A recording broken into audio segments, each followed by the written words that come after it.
Hello and welcome to another episode of Two Guys and a Chainsaw. I'm Craig. And I'm Todd. This week, I told Todd that I thought we should do something a little bit more contemporary, and I shot him a few ideas. As it turned out, most of the ideas that I threw out there were kind of dark. And the one that we ended up going with this week is 2002's May, directed and written by Lucky McKee. I don't know a whole lot about Lucky McKee, except for that when I was researching this movie, I noticed that... Oh, that's my dog. Sorry. Your dog has a lot to say about this movie, apparently. Or Lucky McKee. Maybe he knows Lucky.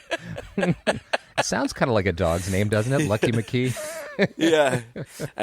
She must know that we're going to be talking about some dark stuff. She's getting a little irritated. When I was throwing out some movies, I threw out some names, and it turned out that a couple of the movies that I threw out there, really unbeknownst to me, were by Lucky McKee. Another one that I threw out there that he had done was The Woman, which is another movie that I would like to talk about soon. Again, another dark one. But this one, May, came out, I believe, in 2002, and I've read a couple different things. If you look at IMDb, it shows that McKee had directed one film before this. I think it was called All Cheerleaders Die or something like that. Yeah. But then I looked at Wikipedia, and it said that this was his first movie. So I'm a little bit confused. I know that he ended up remaking All Cheerleaders Die in like 2013, and I don't think that I've seen that film, but the stuff of his that I have seen, I don't know if saying that I like it is the right way to go, but it's some intriguing stuff. And I just remembered the reason that I threw May out there is because I had seen it a long time ago, and I remembered the general plot, but I didn't remember a lot of specifics about it other than that it was pretty dark. But I kind of wanted to revisit it, and now I have. And that's our podcast, folks. Thank you for listening. The end. No. We've revisited it. I'm really interested to hear what you thought of it, because it's a really interesting movie. Had you heard of it, seen May at all? Absolutely not. No, I hadn't heard of this at all, so I was really intrigued when you threw it up there for us. Now, Lucky McKee, I don't know that much about him either, but I just do remember that we had done a couple things with him, and I think he did a segment of Tales of Halloween, which we really liked that show. And then the name, maybe The Woman. I think I had read about The Woman. That's been on our list, for a little while, and we probably will do it soon. But no, I hadn't even heard of this movie, and I was really happy. When I was watching it, actually, I got a bit of a Audition vibe. I don't think you've seen that movie yet, Craig. I haven't. But that's a Japanese film, and it's not the same thing, but it's got a little bit of the same vibe to it. It's dark, and we've seen darker, but it's more of a character study, I think, than anything else. And it's got, a slasher element to it, but not, I don't know. When I say slasher movie, I think of like something that's very energetic, and, there are people running around and being chased and slashed. Right. Kind of our typical 80s slasher movie kind of thing. This isn't that kind of movie, I think, but, people do get slashed and killed. So it's billed as a slasher film, more in the style maybe of Maniac. than Nightmare on Elm Street or Friday the 13th or something like that. Yeah, it does feel like more of like a kind of a psychological profile, really, more than anything else. I think, I was talking to my partner last night, and I said, I don't think this movie would have worked without Angela Bettis. Angela Bettis is the lead actress in this film. Yeah. And she's worked with Lucky McKee several times. She's in The Woman, and she's done lots of other things too. You know, she was in Girl Interrupted. I had completely forgotten she was in that, but as soon as I read that, I remembered who her character was. She played an anorexic patient in Girl Interrupted, and was really good in that. She was also in one of the remakes of Carrie. She played Carrie, and I think that was a really fitting role for her. There's just something about her. I mean, she's got kind of a sissy Spacek kind of quality about her. She can kind of play pathetic, right? Yeah. Pathetic and sad, which is really how I feel about this poor girl in this movie. Abused and beaten down, kind of stunted. Like Carrie in a way. Yeah. Exactly. And oddly enough, I think that Angela Bettis is actually a very beautiful woman. Mm-hmm. But she plays the vulnerability so well that you believe that she could be kind of this outcast character. Mm-hmm. I really think that she carries this movie and makes it. I don't know. She's sympathetic at the same time that she's odd and perhaps even frightening in some ways. But I'm so impressed with her. The premise of the movie is that this young girl, May, is born with a lazy eye. And her mother appears to be somebody who is concerned with appearances. It's a little bit of a montage, in a way, of her growing up. Apparently, there was supposed to be much more of this to establish her character, but he ended up cutting a lot of it out because it just slowed the story down too much. He got to the point pretty quickly and then moved on now with the adult version of her. But there's this scene that I thought was really interesting. Well, of course, every scene with the mother just has this little zinger that her mom says where you just kind of wince, like, ooh, right, she's a terrible mom.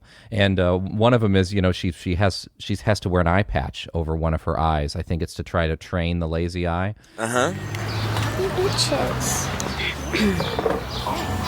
Do you want to make friends?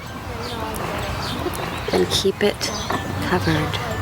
She moves it aside, and instantly a kid comes up to her and says, "Oh, are you a pirate?" And they all start laughing at her and walk away, so she learns to pull her hair back over it again, So it's like her mom is vindicated in this horrible way, even though she's giving her this terrible advice. And then she gives her a doll in the movie. Her mom apparently makes dolls, crafts. It's not really clear, but she ends up carrying this through herself as an adult. And her mom gives her this doll, and she says, I've always said, if you can't find a friend, make one. Happy birthday, sweetheart. Her name is Susie. Susie was the first doll I ever made. She was my best friend, and now she'll be yours. And it's kind of a creepy-looking porcelain-y doll with these big glass blue eyes. But she gives it to her in a glass case, and the girl instantly tries to open this glass case to take the doll out of it, and her mom's like, no, this is precious. This is a very, very special doll. And so this poor girl, even her doll, is encased in this. She can't touch it, right? She can't feel it or hold it or anything. It's sad, She's got this, she has to make this friend, and it's probably not her fault, but it's because her mom's kind of overbearing, and in a sense, she's just like unable to make an emotional connection with anything, even a doll.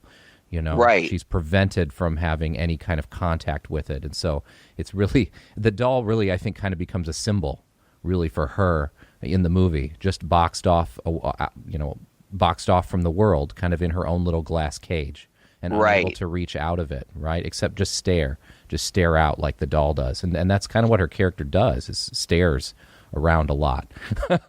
Right.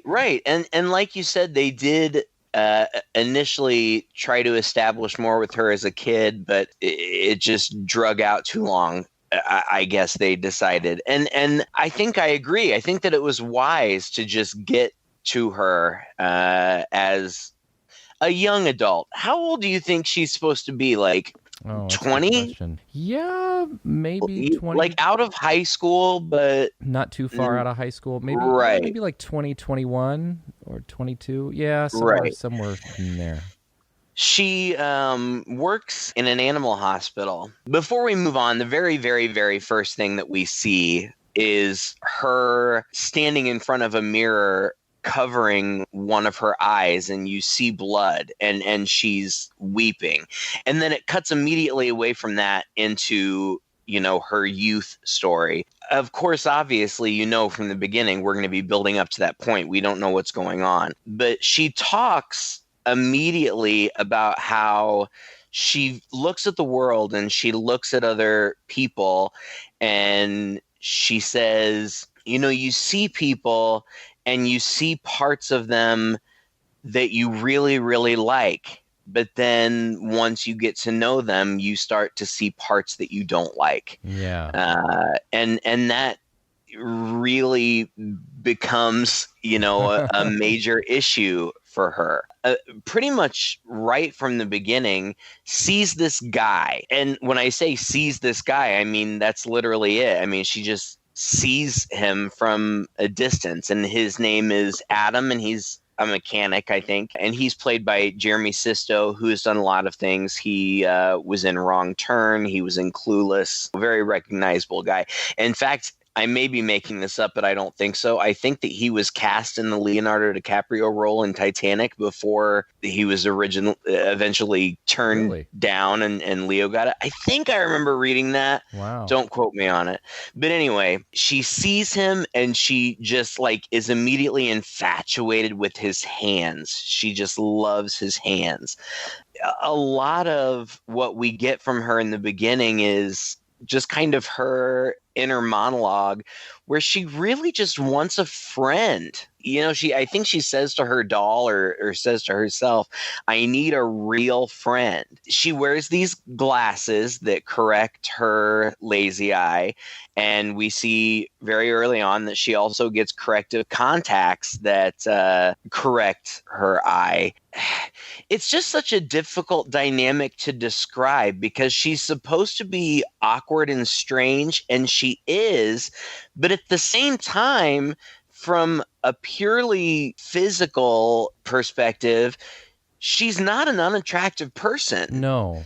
She's a nice looking young woman, and when her eye is corrected, she looks totally normal.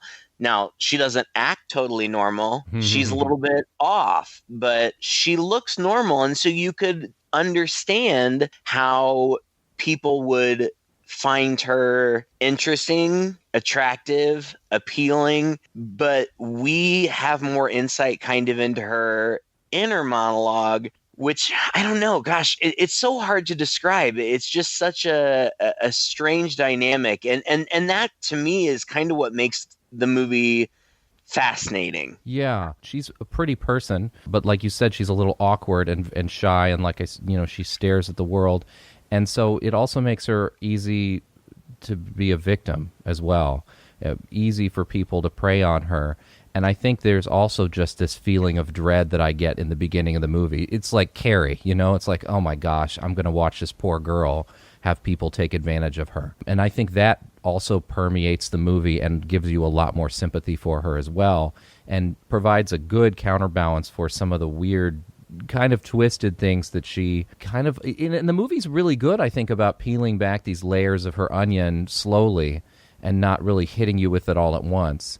We get insight into her inner monologue simply from her talking to her doll at first. She's talking to her doll like it's a person, like it really is her only friend, and she's talking to it through the glass and everything.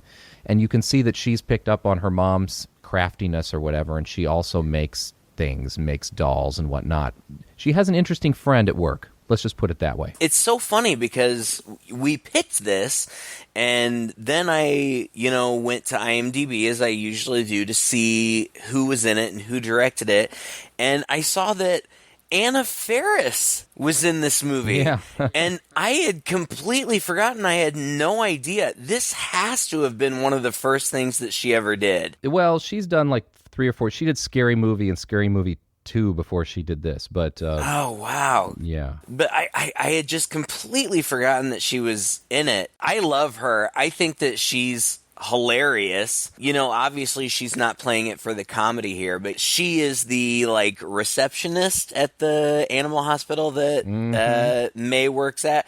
And it's funny because this animal hospital that she works at, it seems like the veterinarian here is like totally inept. And really, it seems like May is the one that kind of keeps everything together and knows what she's doing in this hospital. But Polly is the name of the character that Anna Faris plays. And right seemingly from the beginning, for me, I got the very distinct feeling, which ends up being true, that Polly is flirting with her. Yeah. And kind of coming on to her. And initially it seems like May just is a little bit oblivious and kind of just doesn't get it. But again, it just kind of goes to show how kind of socially inept she is. Yeah. She doesn't know how to respond to people. Well, that opens her up to so many influences, you know, because everything is kind of new and odd and strange to her. So then she's going to kind of not know what to do with it. So sometimes she just ends up going along with it, and you're not sure if she's being, again, you're not sure if she's being victimized or if she's okay with this. It's really hard to read her. It is. And Polly, Anna Faris, has these goofy lines. Like, she's awkwardly flirting with May, and she says things like, "You should call me one of these nights. You know, we'll hang out and eat some melons or something." Right. and at one time she's like, "Do you like pussy?" And she's like, "What? What?" She's like, "Pussycats." Cats. Like, pussycats. There's a fair amount of comedy in this movie, to be fair. A dark comedy, for sure. But yeah, there's a fair amount. Oh, absolutely. There has to be, honestly, or else it would be really, really down. Well, and there's weird stuff going on. Like at one point, Polly kind of catches May cutting herself with a scalpel. Then Polly's like, "Well, here, try it with me," and so she cuts her, and at first Polly's like, "Ow, what are you freak, that hurt," and then she's like, but I actually kind of liked it. I'm doing my best Anna Faris breathy voice. That's really great. She looks so much like Britney Spears. She looks like she could be Britney Spears' sister, you know? She does. I mean, she does a little bit. That's all I could think when I was watching this. Yeah, she's got dark hair in this movie. She's kind of a signature blonde. You know, I watch the stuff that she's in. I like her. You know, she was in The House Bunny, which I thought was a hilarious movie. She's got a hit TV show right now, and I really like her, so I was kind of intrigued by her performance in this movie, which is different than the other stuff that she's done. Meanwhile, she's also not Polly, but May is like awkwardly stalking Adam. Yeah. Like, she's following him around. She's trying to find ways to bump into him. At some point, she is kind of stalking him in like a coffee shop or like a little bistro or something. He's reading a magazine or something, but he falls asleep. He has his head resting on his hand, and he falls asleep so that his head falls down, but his hand is still up in the air, which there's a lot of imagery and stuff going on in this movie that's big time foreshadowing and stuff. Yeah. You know, we already know that she's obsessed with his hand, and now here he is with his head down and just his hand up in the air, and she goes over and she kind of lightly caresses it and then puts her face in it, so like his hand is caressing her face, and he wakes up and he's like, "Hey, what's up?" And she runs away awkwardly, and but they kind of start a little relationship. They meet in the laundromat. They have lunch in the park. And he seems really nice. At first, it almost seems like he's a little bit intrigued by the dark nature of her. Because she says that she works in the animal hospital, and she's like, "Well, you must think that's gross." And he's like, "No, I love gross. Disgust me." And she tells this horrible story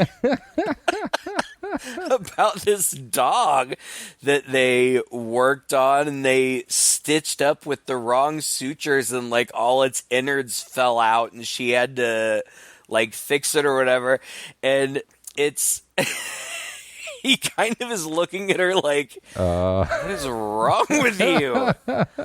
But he's still kind of into it. But then, he takes her to his room, and I guess he's kind of does art or something on the side. So he's a little bit of a creative person as well as she is.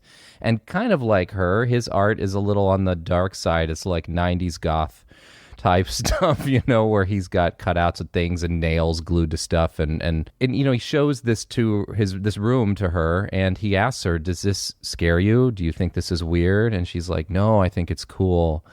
And then they start to make out, and when they're kissing, she just up and up, bites his tongue or bites his lip or something? Well, yeah, I mean, I feel like that's kind of the second date, other things go on too, and the first time he tries to kiss her or something, I don't know, she gets mad at the doll. Like, you kind of see her coming unhinged a little bit. And what you said before, I think, is absolutely right. I think that the doll is kind of a manifestation of her inner self or something. And it's almost like it speaks to her, even though it doesn't physically. Right. It's not like a supernatural thing, but it seems like in her mind this doll's speaking to her. Yeah. Right, and gives her advice and things, and so then when things go poorly, she gets angry at the doll.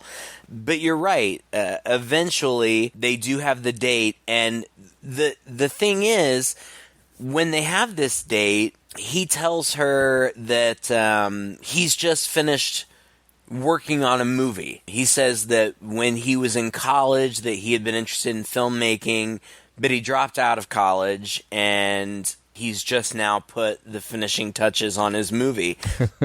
And she says, "Well, can I see it?" And so they have a nice dinner, and I think she makes him macaroni and cheese and serves him Gatorade in a wine glass. And and then they sit down to watch this movie, and his movie is called Jack and Jill. It's weird. Artsy student project, basically. Right. And not great by any stretch of the imagination, very much a short student film. But really kind of what it's about is like erotic cannibalism. Yeah. These two people, like, it seems very sweet, and they're, having a picnic in the park, and then they start eating one another. Erotically. Yeah, erotically eating each other. He like bites her tongue out, and like then she like he's going down on her chest, and he's like chewing off her. Yeah, it just gets ridiculously bloody, and she's sitting there watching it, and she kind of likes it. Yeah. Oh, and like she's smiling, and she's trying to snuggle up with him. And when it's over, and it's only a few minutes long, he says, "What did you think?" And she said, "It was sweet." But she says, except for, I don't think she could have bitten off his finger in one bite. That part was kind of far-fetched. I thought that line was so funny. It's so true. Like, not far-fetched that they would be, eating one another, but that he could bite off her finger, or she could bite off his finger in one bite. That was a little far-fetched. Well, and as I was watching this movie, I was trying to figure out, just in the back of my mind, I was wondering, is this the way she is? Is this kind of her coming out of her shell? Or is she just so easily influenced by others and so inexperienced in the world that she takes totally deadly seriously and fully embraces every little weird thing that comes her way? Maybe she wasn't into blood and guts and stuff until she started working at an animal hospital, and she was exposed to it a lot, and that kind of intrigued her. And then maybe she never really thought of this in an erotic way until she makes this connection because she sees this movie with this guy, and so she likes the guy, and so she thinks she needs to like this too, and then that becomes kind of a part of her, And then later, this receptionist is coming on to her even more and more strongly and overtly, and they end up having a sexual experience. And I get this feeling like throughout this scene, which, by the way, is a super hot scene, the movie's shot really well, and I think that the sex scenes in this movie, there's one, maybe two, are really well done. Ooh, yeah, and not gratuitous. Not gratuitous, yeah, just like really Sorry, just really steamy hot, hot sex scenes. Well, no, I get it. I get what you're saying. It's more about sensuality than it's not porny. No, it's not. And it gets you into her head, like this is, what she's feeling now, just this excitement, this new thing. It's really erotic and it's really sexy. And the whole time I'm thinking, maybe she really never thought about girls in that way, but her friend is coming on to her, and so now this is kind of becoming a part of her as well. It's not that she's really experiencing an awakening so much as she's just absorbing all these little twisted pieces, you know what I mean by twisted, but just all these little different pieces of things that people are throwing at her, and it's becoming almost too much for her to handle. She's not equipped to deal with it. Yeah. Oh, and I think that you're absolutely right, and I think that that's part of what makes the movie so interesting is that she's so susceptible to influence. She wants so desperately to be liked and to be loved that she is just kind of willing to go wherever she thinks people want her to go. Yeah. And that's the thing, like, what you mentioned before, after they watch the movie, that's when she and Adam start making out. She bites his tongue. she bites his lip hard, and draws blood, and then she takes the blood and like wipes it on her face, and he freaks out, as I suppose most people probably would, and she's like, "What? It's just like your movie." And it does leave you wondering, is that something that was repressed within herself that she's allowing to come out? Or is it just because she saw what she thought that he thought was erotic and sexy, and so she wanted to do that? Yeah. I don't know. I mean, it's a fine line, and I just think it's just so interesting, and Angela Bettis just does such a good job of. I believe this person, I believe her as a character. She's so odd and she's so out there, but at the same time, she's really sympathetic because she's so alone, and she just so desperately wants a connection with somebody. Then after that, he gets out of there, they were about to get down like that. It was going to happen, but then she freaks him out and he runs off. And then she, I think the next day or soon thereafter, goes to his house. But before she can knock on the door, he opens the door because his roommate says, "Don't blow smoke in here," or something. So he's standing on the other side of the door with just his hand sticking out of the door, holding his cigarette, and he's blowing his smoke out. And he doesn't know that she's there, and she overhears them talking about her. She's pretty. I don't think she's playing with a full deck. That's not what you wanted to be playing with. True. At least you know she's not out of her mind. Okay, you know what? We're not talking about May anymore. I've successfully escaped that lunatic. Who's May? Some weird chick Adam just dumped. It's such an interesting scene because they are literally standing maybe 2 feet from each other, but he doesn't know she's there. And you see her emotion when she gets so happy to hear him speaking well of her.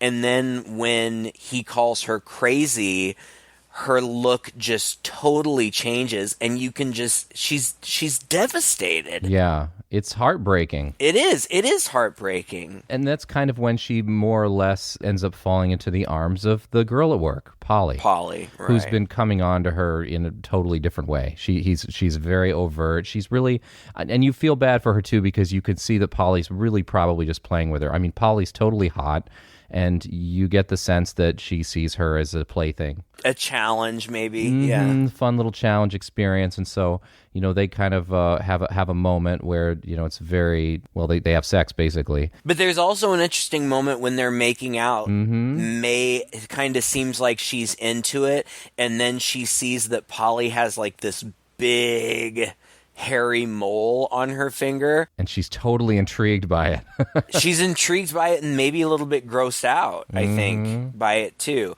And it goes back to that, from the very beginning. She said, you see people and there are so many good things about them, and then you see the not good parts.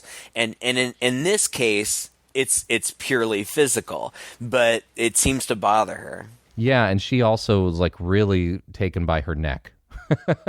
Yeah. Polly will turn her head to the side to say something over her shoulder, and she's just staring at her neck as it's stretched out in her direction.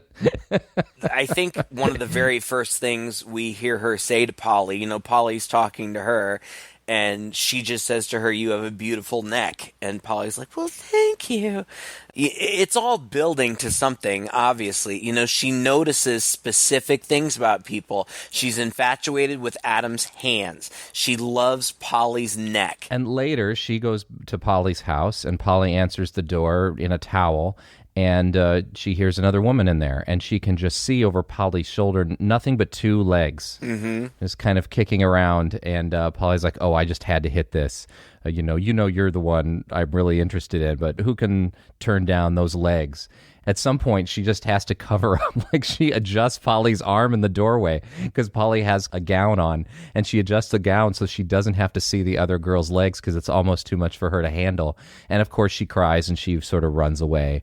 So you feel sorry for her again. Again, she's sort of turned down, but now here's Polly's friend's legs. She just fetishizes all of these physical things as well. Right. And meanwhile, she's still kind of stalking Adam, but Adam is clearly over her. Now, one of the parts that I was really interested in, because I thought it was an interesting part of the movie, but I'm not really sure what to make of it. At one point, she and Adam are in the park. There's a group of kids playing nearby, and May says to Adam, why are they all touching everything? And he says, because they're blind. And after Adam kind of ditches her and is avoiding her, she's in the park and she sees them again. And then she goes to volunteer at the daycare or whatever it is. And there's a horrible scene with the receptionist at the daycare who is totally awful about, these kids with special needs. But she ends up volunteering with these blind kids, and she makes a special connection with one of the girls who, kind of like her, is an outcast and keeps to herself. Now, I felt like there was something going on here symbolically, but Yeah. I felt like maybe it was kind of going over my head. Am I reading too much into it? No. Is it just that she felt a kinship to them because they were different? Maybe connected to their eyes too. An eye has always been a problem of hers and Right. seeing things. I felt like this was the most contrived scene of the movie. Obviously, the scene is meant to have some serious emotional impact. It's just one more jarring thing that happens to this poor woman.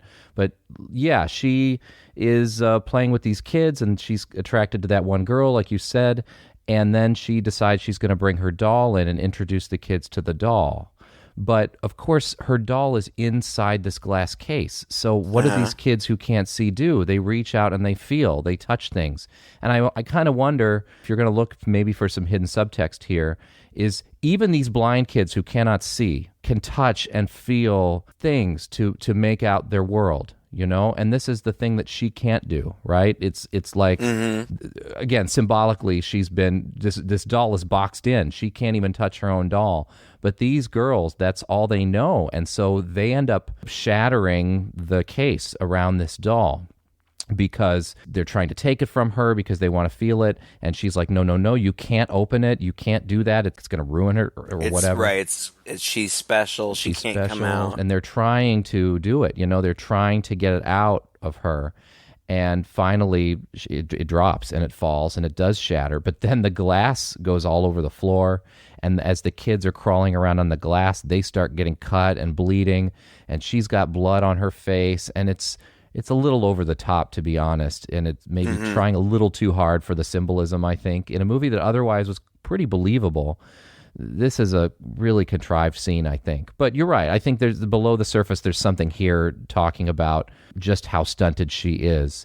and how unable she is to even break out of that box. Well, I mean, it's even just sad that when she, it's kind of like show and tell, except it's mostly tell because they can't see. But, she says, "This is my best friend." And just that in itself is sad. And throughout all of this, she appears to be being tormented by this doll. Yeah. Almost as though, I don't know if the doll is supposed to be her, behind this glass case. Maybe a piece of her mom. Right, exactly. Like, her mother, because her mother made it and her mother gave it to her, like she feels judgment from it. She gets angry at the doll several times. It has these perfect big blue eyes that stare straight ahead, which her eyes can't do. Yeah, it's pretty creepy. But yeah, okay, so the kids, get all bloodied. And I think that the implication is that somehow she gets tiny shards of glass in her eyes. Because when she gets home, she starts rubbing her eyes, which of course is the worst thing you can do if you have glass in them. Something abrasive in your eyes. Right. She tears at them with her fingers, and when she wakes up the next day, she looks in the mirror and her eyes are just a bloody mess. But then the very next scene, I felt like time must have gone by that we missed, because in the very next scene she looks fine. She's sitting on a bus stop and this weird guy sits down next to her. He's got this crazy, like, moosed, like, weird mohawk, and he's a recognizable guy too. He's credited as blank in the credits. I don't think he has a name, but his name is James Duval, and he was in Independence Day and he was in Donnie Darko. Recognizable guy, and at first he seems like he's being really nice to her. Yeah. She's kind of blasé about it at first, but then he kind of says, do you want to hang out? Do you want to go get some jujubes with me? And eventually she concedes and they go, and then they end up back at her house. And it's been well over a decade since I'd seen this movie, so I didn't remember what was going to happen. But at first it seemed like he was being very nice. But then when they got back to her apartment, he started acting weird. Really weird. He's like, "It's really hot in here. Do you mind if I take off my shirt?" And she's like, "Okay." But I did think that it was really clever that when he took off his shirt, she's like, "Oh, I really like your tattoo." And it was Frankenstein's monster. Yeah. Very, very clever, right? Very clever. A little on the nose, but yeah. Yeah. Then he's like, "Oh man, I'm still really hot. Do you have any ice cubes I can rub on my nipples?" Oh yeah, the nipple ice cubes are on the second shelf. Just what even is that? Is that a thing? Oh man! But then he goes to the freezer and he opens it up, and the cat is in there. Oh, we didn't mention that she killed her cat, and in anger she threw Polly's cat. She'd been watching Polly's cat. That's right. Right. In anger, she had thrown the ashtray. There's so many little things made. The little blind girl made her an ashtray with her name in it in a fit of rage because the cat wouldn't come let her pet it or something. She threw it and killed the cat, and the cat's in the freezer. Then she tries to stop him, but he opens it anyway. And then when he sees it, she's like, "Are we best friends now? Now that you've seen what's in my freezer, are we best friends?" And it sounds so ludicrous. It is kind of ludicrous. But the way that it's delivered, it's sad. Yeah. Like, this poor girl is just desperate for some connection. Yeah. And she's messed up, and I think that on one level she knows she's messed up, but on another level she just wants somebody to accept her for what she is and for who she is, and she just keeps getting kind of rejected at every turn. And Well, and then he just outright rejects her. He says, "No, we can't be friends. You're a freak." yeah, And this is what breaks her, I guess, right? yeah. She sees some scissors, and the scissors are symbolic, right? It's what her mother used to cut fabric. Sewing it's what scissors, she uses right. to cut fabric to make the dolls and the things and stuff. And so we get these little flashbacks through her history. This is an interesting way, I think, of showing her mind snapping. I think is it's just like all this stuff ties together, all this stuff is stacked up, and now this is the last straw.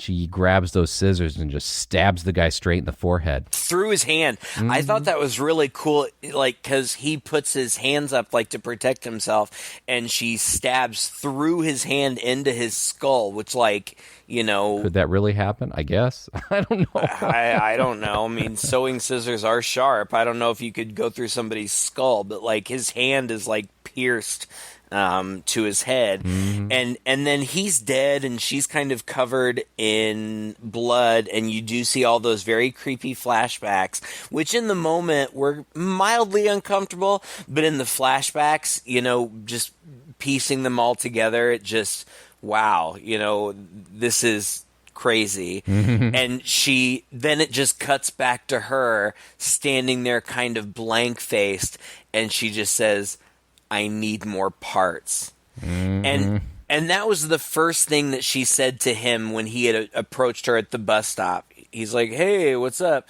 And she was just like people watching, and she said, "So many beautiful parts, but no pretty holes." WHOLES, not. Yeah. At first, I heard it the other way. She had just come out of her lesbian experience, and she was staring at a girl as she walked by. No, but that's the thing. Like like you said, she fetishizes these specific parts of people, but nobody's perfect. She's looking for something perfect, but she can't find it. Yeah, it's an interesting, it's a manifestation of a lesson we should all learn, right? I mean, nothing is perfect. Nobody is perfect. You can't get that. And if you're obsessed with finding perfection in people, you're always going to be turned away because there are flaws there. In a sense, I feel like that's sort of what the movie's about. Maybe I'm jumping the gun here because that's more or less the last scene kind of comes to, right? Well, it is. I mean, there's another scene where she talks to Adam in the park, which I read was, heavily cut. I think that initially that guy, blank, whoever he is, was actually in the scene with him, and they just edited it around him, so it was just the two of them, Adam and May. She plays it kind of cool with him, but she's still kind of creepy. Like, she shakes his hand and she holds on to it and kisses it, and then when he leaves, she's like, "Later, hands." Which I loved. And then the next thing you see is she's measuring Polly, measuring her neck with the tape measure. And Polly's like, "Why are we doing this?" And she's like, I'm going to make you a blouse. Because she does. May makes all her own clothes. And she has a really interesting fashion sense. And then Polly's new girlfriend, Ambrosia, shows up. And May comments on her legs.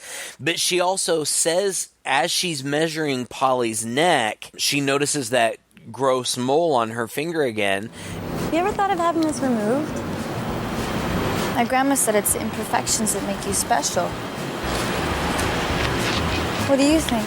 And May just kind of shrugs her shoulders like, I don't know. Don't buy it. Yeah. I don't buy it. No.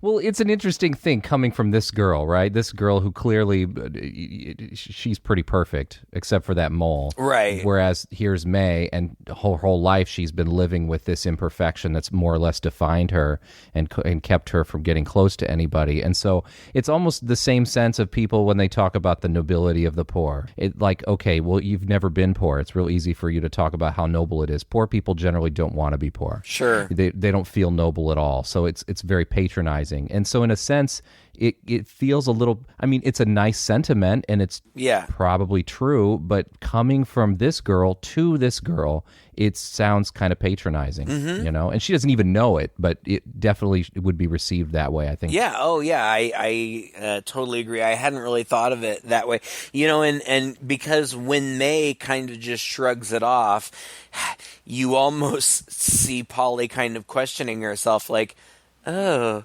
Maybe I should get it taken off. Maybe this is gross. Yeah, but this all leads up to the final act, and now I have to admit we've taken requests. I'm thinking specifically of Bone Tomahawk, where I've said we got tricked because this doesn't feel like a horror movie for most of the movie. And I would say up to this point, It's not. It's kind of a psychological thriller, I guess. But it's more like you said right from the beginning, like a character study. It doesn't feel like horror at all. Well, if Carrie is horror, then this is horror. The only difference is that in Carrie, there's a supernatural element. Right. She has these psychic powers and can make things happen. So that's kind of the horrible dread that, you know something bad is going to happen. It's just going to escalate. I feel like with her, you do get the sense starting off early in the movie that you're going to watch this woman slowly break down. Yes. And it's escalating. So I did feel I would legitimately call it horror, but like you said, definitely more psychological thriller than outright, scary horror. It's not scary yet, right? Right. And that's what I was going to say too. Like from the very beginning, there's a sense of dread because at least I had the very distinct feeling that something bad was going to happen. Well, something's going to happen to her eye. Well, that's yeah, the first scene we see. It's a pretty distinct it's sense. Telegraphed right from the beginning. Oh man! But now in this very final act, which really is probably maybe the last 15, 20 minutes of the movie, is when things get very dark. It's Halloween. And May makes herself a costume. Really, she dresses as Susie, the doll. Mm-hmm. She calls Polly. And I also have to say that from this point, there was such a distinct shift in character for May.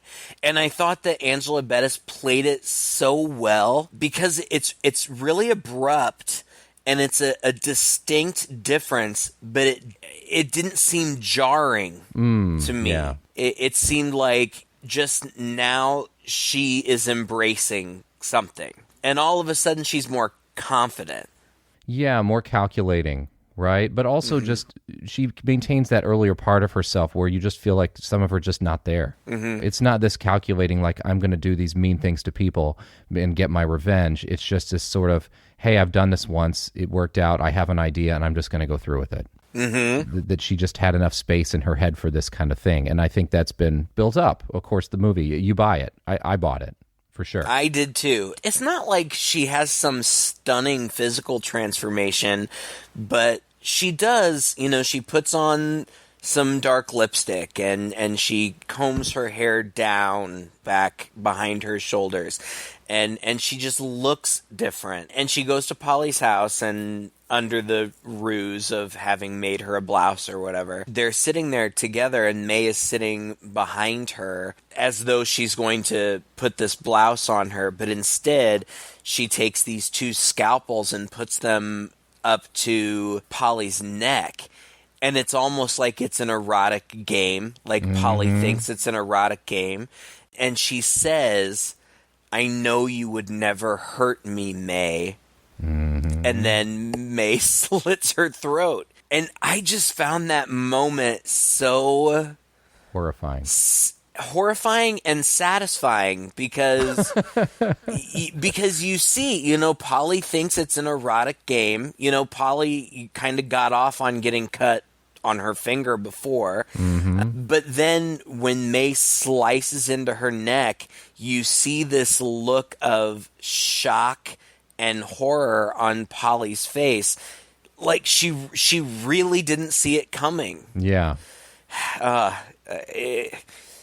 Faris must have been a baby when she made this movie, but I enjoyed her performance. It's not like she's going to win any awards for it or anything, but she was an interesting character. Yeah. And then Polly's girlfriend, Ambrosia, shows up and she's drunk. And all I wrote down was May has an awkward conversation with Ambrosia. and the reason that's all I put there was because I thought that it was really interesting, and I thought that maybe you would put the clip in. So, there you go. Here you go. But she, in the end of it, she stabs Ambrosia in the head. And she's lugging around this cooler. It's so calculated. Like, she brought this cooler with her. She knew exactly what she was doing. And she's just carrying it out. And at this point, she's walking down the street, and this girl walks up to her and goes, "Great costume. You got any cold ones in there?" And May goes, "Yes, I do." Just keeps walking. It's funny. I love it. And I wouldn't have noticed this, but I read that the girl who talks to her is in the costume of the zombie cheerleaders from All Cheerleaders Die, which was his previous film or whatever. But then she goes to Adam's. Yeah. Adam is at his house with his new female friend. He's not real nice to her. It's funny. No, because but in this, at the same time, like, Adam was really a nice guy. It just, she freaked him out, and rightfully so. She would have freaked me out too. I don't know. Do you feel like he was really a nice guy, or that you're kind of getting the sense that, I mean, yeah, of course, he was intrigued. He was being nice to her, but was he also being nice to her in a sort of way that Polly was being nice to her, in this sort of bemused, intrigued way that ultimately didn't take it very seriously and was kind of just poking her a little bit just to see what would happen because she's so weird? I don't know. Yeah, I mean, I never got I never thought, like, he was thinking in the back of his mind, "Oh, I'm going to marry this girl someday." You know, yeah. it wasn't like that. It was more like, "Oh, here's this kind of weird girl, but she's pretty, and I can, we can probably have a thing." But I also, he also didn't give me the, "I'm only being nice to you to bang you, and I'm really just a jerk." Right. It seemed like he was sincerely being nice to her, and then she freaked him out. But again, there's awkward conversation. I feel like Adam's new girlfriend is kind of amused that she can kind of flaunt her and Adam's new relationship in front of May, who she clearly knows about. Like, he's obviously talked about her. Yeah. This last freaky girl that I went out with or whatever. And they're drunk, and she ends up stabbing his girlfriend right in front of him, which freaks him out. And then we don't see anything after that. The next thing we see is her at home, and she opens up her cooler and opens up one of the packages in the cooler, and it's Adam's hands. Yeah. And she says to the hands, "You're going to look perfect." Now, one of the things, I can't believe that I forgot to mention this earlier. For the first half, at least, of the movie, and I may be wrong, maybe it's just because late 90s, early 2000s music, a lot of it all sounded alike, but it seemed like they were playing the same music over and over again. Oh, I don't know. Did you notice that? No, I didn't. It reminded me of The Loved Ones. Was that the movie where the psycho girl kidnapped the guy? Yeah. And she kept singing that same song over and over and over again. Right. It reminded me of that. It now, when she has killed these people, there's new, different music, and we just get this montage of her sewing an outfit, but then also sewing together these parts that she's made, and Blank, the punk guy, he's the arms. She uses Polly's neck. She uses Ambrosia's legs, and she uses Adam's hands. I don't know what she used for the torso, but yeah, she makes like a cloth doll head. I mean, she's making a doll, really. Yeah, what she's doing is with human parts. She had killed the cat with the ashtray that the blind girl had made her, but she had saved the letters that made up her name from the shards, and she lays them out once she's got this doll all made up. She lays them out, and she starts rearranging them. First she lays out May, and then she starts rearranging them, and she ends up with Amy. So the doll's name is Amy, which of course is an anagram of May, but I read this, I would have never put it together. Ami, A-M-I, in French means friend. Oh, really? Huh. Yeah. Which I kind of knew, mon ami, I've heard that. It's not like I've never heard it. But so she's made this friend, and she puts doll eyes on it. From her doll. And she starts talking to it, but then she gets upset, and she kind of emphatically says, "See me." And then she kind of starts to break a little bit. And I just thought it was just absolutely heart-wrenching. She says, "All I want, see me." She wants somebody to see her. Mm-hmm. But I guess she thinks that the doll's eyes aren't sufficient. So she goes to the mirror and she agonizes over it. But she cuts out one of her own eyes with a scalpel and puts it on the doll. Now, I want to hear how would you describe these final moments? I think it's kind of just a magical realism. I think it's or just a poetic thing. I don't think it actually happened. But she lays down next to this doll. She kind of goes quiet, and I think what's happening here is she's dying. I think she's dead. But it's not clear at this point. It's only afterwards I thought about, oh yeah, she probably died, because what happens as she lays down next to this doll, which has got her eye on it, is that the arm lifts up and starts moving towards her, and that hand of Adam's caresses her cheek, and then the screen goes out. So to me, this was more like her last escaping delusion, sort of thing. Mm-hmm.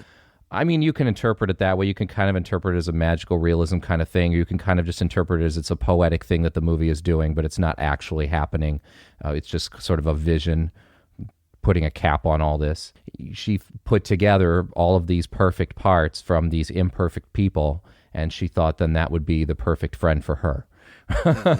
In this weird, twisted way, and she can't live any longer. What is it? I guess the last bit is her own eye. That she's taken out her good eye. Was that her good eye? I wasn't sure. I wasn't sure. I think it must have been. It was her good eye. It was the left one.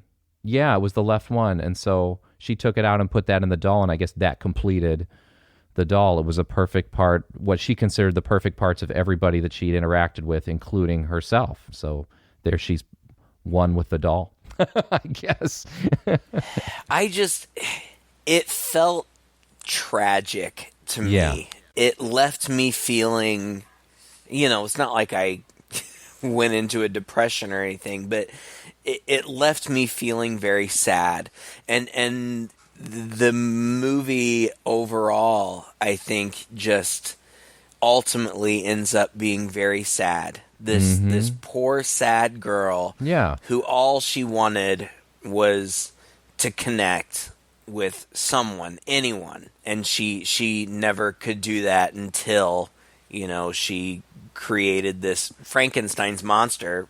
Really, ultimately at the end. Well, her own flaws, right, were just thrown in her face. And that's ultimately because of her horrible mother making that such a part of who she was, and it didn't need to be. Then that's all she saw in other people was their flaws. She could see the one perfect thing, but everything else about them bothered her. It's just kind of projecting herself onto them as well. And that becomes the lens through which she views the world. I have this terrible flaw that's never going to let me be a perfect person. All these other people could be perfect, but they have these perfect parts, but most of the rest of them is rotten, and so they too, I won't be able to connect with. So, it's just this vicious view of the world. But like you said, at the end of the day, she becomes her little Frankenstein, puts together this monster, which is sort of her fever dream of the perfect person that she can finally connect with. But it requires a piece of herself too. It requires that acknowledgement that, she too is mostly imperfect, but she's got that one thing that she has to complete it with, and then that kills her. Because then you're not whole when you do that. Right. You can't rip those things out. Yeah. Ultimately, the reason that I suggested this movie was because I saw it a long, long time ago, and I remembered it having an impact on me. Watching it again, I don't think that it's a perfect movie, but it's different and a little bit strange, and I think that Angela Bettis's performance in it is noteworthy. I don't know. I mean, where do you fall on it? I think, I look at this as very much, in a way, a product of its own time. I noticed that it didn't get very good critical reviews, and I'm sorry, it got very good critical reviews. Yes. But it did not get good commercial success. Right. And that really is maybe because there were a few films at this time. There was a little period of time where there were these groups of filmmakers doing movies like this. It was kind of a thing. Rian Johnson was an editor on this movie, and he did this before. Now, Rian Johnson now is huge. He's been doing the new Star Wars movies. He's a very well-respected director, but this was one of his first projects, and about a year or two after this, again in the early aughts, he wrote and directed Brick. And I don't know if you've ever seen Brick, but that's this sort of moody, multi-layered, very high concept sort of a detective story, hard-boiled detective story taking place in a high school. It's got a lot of the same flavor. Hard Candy came out around this time. Again, this sort of you said one of the characters in here was in Donnie Darko. You talk about a perfect, think about those Donnie Darko-ish kind of movies. This is one of them. And so maybe just compared to some of the other films that were coming out around this time, this just wasn't connecting with people enough. It wasn't weird enough maybe when it was stacked up against some of these other movies that were surrounding it, being made by some of the same groups of filmmakers.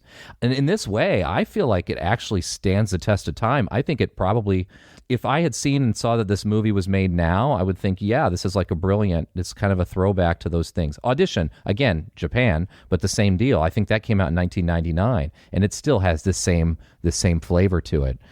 But I just think there's a lot of smart filmmaking going on here. It's like a person who crafts a really good novel. There are layers, there's symbolism, there's a lot to think about, there's a lot to ponder and a lot to question, and there's a lot to talk about afterwards, and it actually has something to say. Mm-hmm. It actually has really good, smart, valuable things to say about life and relationships and who we are and how we view the world and each other, how we treat each other. It's just, I really like this movie.